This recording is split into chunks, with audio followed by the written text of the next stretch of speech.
down that road towards the centre of the Egyptian capital and had met there the police, who had basically started using tear gas and, as the people that we spoke to claimed, pellets as well. Now, what we saw in the aftermath of that initial confrontation was that the protesters had basically built a pretty high wall, at least as high as a fairly tall man, so sort of 2 to 3 meters high. And they had made that out of anything they could find that was lying by the side of the road, paving stones mainly, and were using that as some sort of protection from the tear gas and the, as they said, pellets that were coming in from the police side. And they'd set fires up as well. They were returning the gas canisters as they came sailing over back to the police, throwing them back or tossing them on the fire to be disposed of.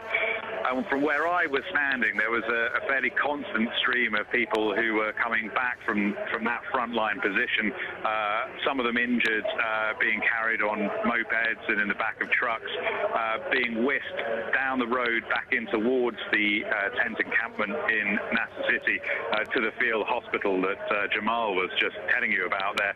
I didn't see any significant injuries. I saw a few blood-spattered shirts, mostly people suffering from tear gas inhalation, streaming eyes, streaming nose, coughing.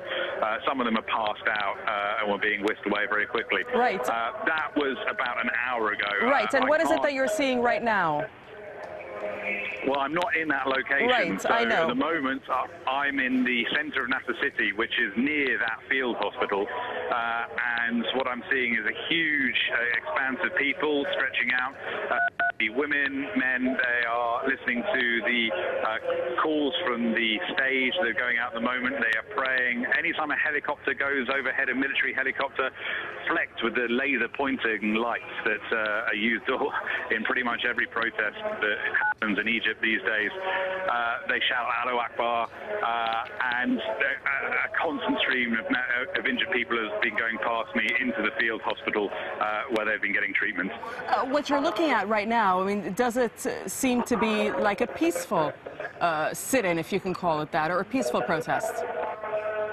At the very heart of the protest, yes, it is. Yeah, I mean, we are seeing people praying. We are seeing people sitting down and eating.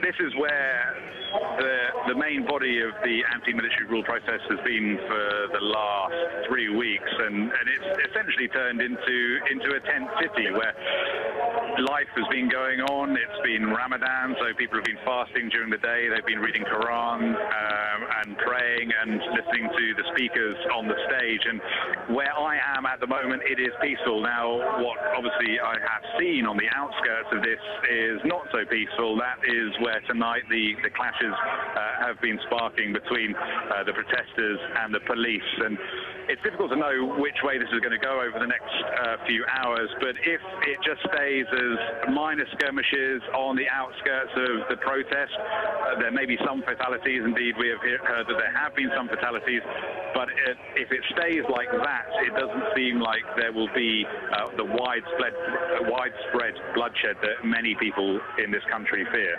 And just give us a sense of the security forces and the police. Is there a large presence?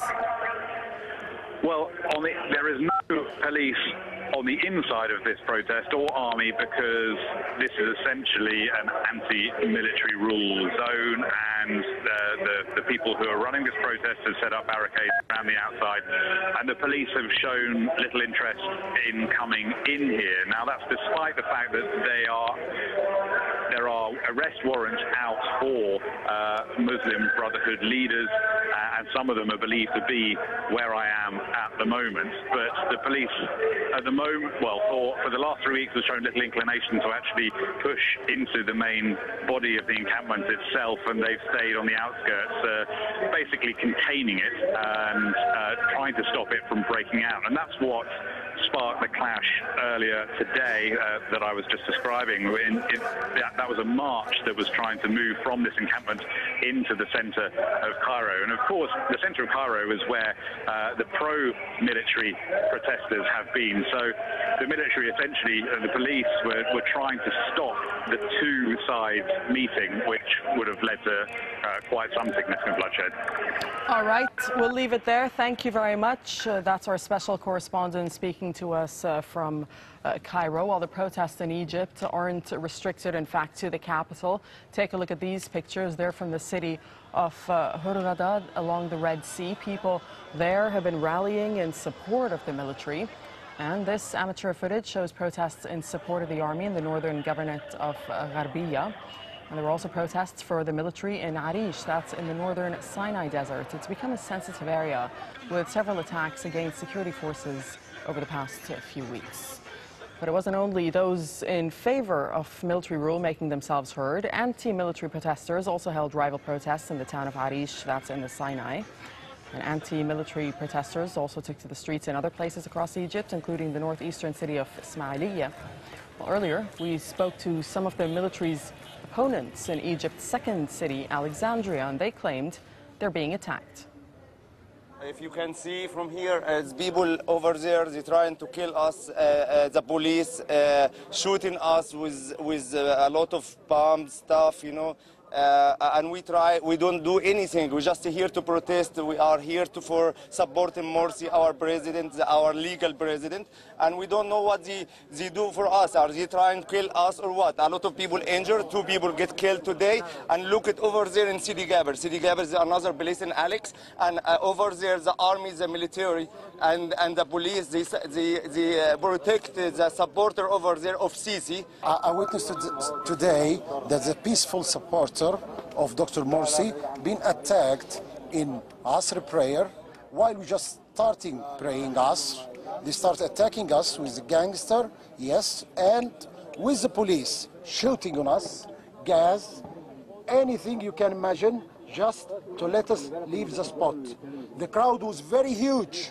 They watch us, they spot us with their helicopters, and they witness that the supporter of Dr. Morsi is twice and triple the amount of people supporting Sisi.